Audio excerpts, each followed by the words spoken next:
pero sí, pasó a cuarto intermedio, ustedes escucharon, el fiscal, la verdad que muy pobre el argumento del fiscal, muy pobre, muy pobre.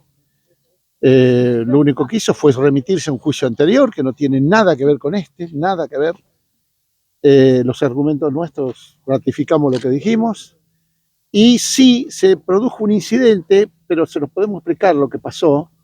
Nosotros de entrada pedimos la nulidad y pedimos que no se haga lugar a la excarcelación, a la extradición. Lo que dijo el fiscal fue que eso había que tratarlo al final. Y un poco de razón le asiste, Entonces, cuando el juez nos pidió si nosotros hacíamos reserva de casación, y hicimos reserva, significa que antes que la causa sea apelada a la Corte, tenemos que resolver el incidente.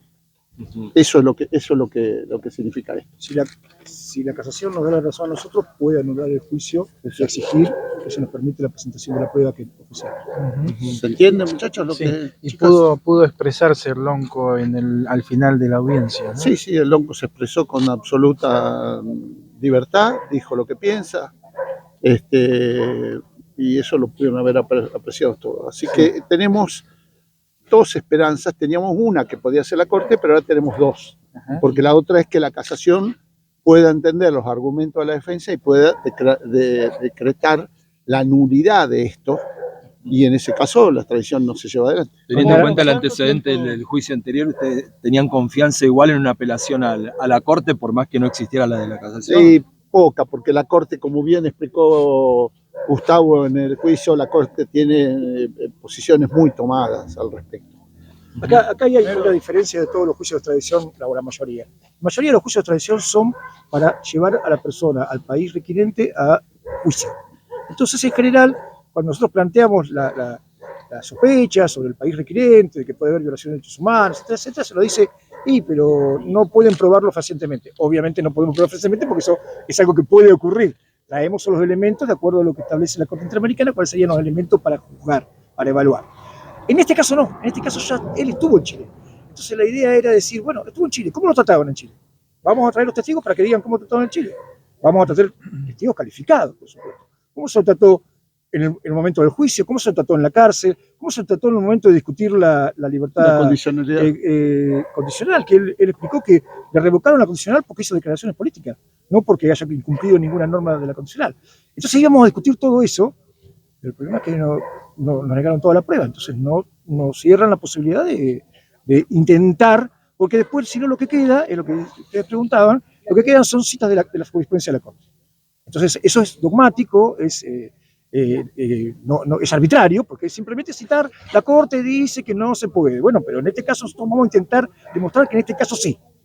No, pero prueba no le permitimos. Entonces, y con respecto a los tiempos, ¿cuánto tiempo le queda de condena pendiente? 11 meses más o menos, por lo que lleva, porque aproximadamente. La legislación habla de un año, condenas mayores a un año. Claro, pero dice en el momento de la presentación. Sí, se cuenta. En el momento de la presentación estaba formalmente correcto. Ahora, obviamente el tiempo sigue pasando, bueno, habrá que ver. De cualquier manera hay que tomar en cuenta, esta es una decisión que primero la toma el Poder Judicial diciendo si es procedente o no la extradición. Pero que en última la define el Poder Ejecutivo, el Gobierno Nacional. Y ya cuando llegue el momento, veremos cuánto tiempo lleva detenido Facundo acá, cuánto tiempo le queda en Chile y el sentido que pueda tener o no, en términos incluso hasta diría humanitarios, que él sea extraditado a Chile. ¿En términos legales no se autoperjudica haber reconocido algunos hechos? No, él no reconoció ningún hecho. Él reconoció una actitud. Él reconoció una militancia, pero no reconoció ningún hecho. Yo no escuché que reconociera ningún hecho. Eventualmente que algún fiscal tome las copias de lo que dijo y que haga lo que tenga que hacer.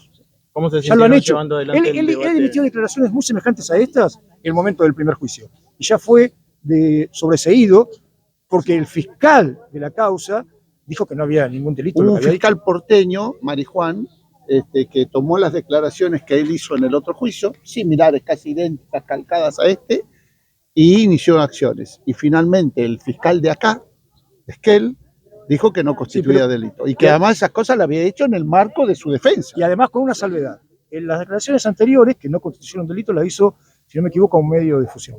Estas fueron hechas en el marco de el derecho que él tiene a ejercer su defensa y a decir lo que él necesita. Por lo tanto, no puede ser de ninguna manera criminalizado nada de lo que ha dicho él. Porque además, insisto, él no reconoció ningún hecho, simplemente reconoció una militancia. Y bueno, sobre eso, incluso sobre cosas eventuales que dijo, por ejemplo, en Chile. Bueno, si Chile solamente lo condenó por lo que lo condenó. No hay más nada. ¿El 1 de agosto se va a saber virtualmente o se va a montar otra vez todo este No operativo? sabemos, todavía no resolvió el juez. No resolvió el juez, pero aparentemente por el tema de que como el juez es de Neuquén, como además es subrogante en Bariloche, y como la audiencia se realiza en Esquel porque no quiere sacarlo a Facundo, lo más probable es que sea virtual para que no tengan que hacer todo ese camino todos, como hemos hecho esta vez. ¿Su opinión sobre el lugar en donde se desarrolló la audiencia de hoy y la fecha en la que se va a dar la sentencia? La fecha, la verdad que nos sorprendió, pensamos que se podía resolver hoy mismo, si no hay tanto para es una pensar. fecha nefasta, ¿no? La verdad que una fecha nefasta. ¿Y el Yo no sé, los jueces con esa idea. Había un ex juez de la Corte que alguna vez decía: el juez que cree que no es político está muy equivocado. Es como eso, no me acuerdo si decía eso, cangrejos que creen que no saben que son camarones, pero son. Y el juez que no sabe que es político se equivoca porque es político. Decía un juez de Trache, creo. Entonces, el juez aparentemente no sé si tiene conciencia de eso. Entonces, cuando decide las fechas, evidentemente no hace otras evaluaciones, pero ha decidido una fecha nefasta. Y hacer el juicio acá, la verdad que estas instalaciones que eran cómodas, también están en rocas, son instalaciones que el poder judicial federal, digamos, las tiene en montones de lugares. Las podía haber hecho perfectamente en cualquiera de los lugares de la Cámara de Apelaciones de Roca, donde se han hecho otras audiencias con montones de comunidades mapuches, nunca hubo ningún problema. Y para agregar a lo que vos decías, no es solamente un análisis político. Él está absolutamente ligado a la fecha del 1 de agosto. Él personalmente, Gustavo Villanueva. Entonces, yo no sé si se le pasó, sinceramente, pero bueno, habrá que preguntarle a él. Si la última decisión está en manos del Poder Ejecutivo Nacional por los plazos, ¿podría ser con este presidente o con un próximo en realidad presidente? eso lo va a decidir la Corte Suprema de Justicia. Vamos a ver cuánto tarda Casación en responder, pero la que va a manejar los tiempos políticos de esta causa va a ser la Corte Suprema de Justicia, porque va a decidir si contesta, si no tiene ningún inconveniente, antes de que se vaya este gobierno o si espera a que venga el próximo. Eso es una decisión política de la Corte Suprema de Justicia.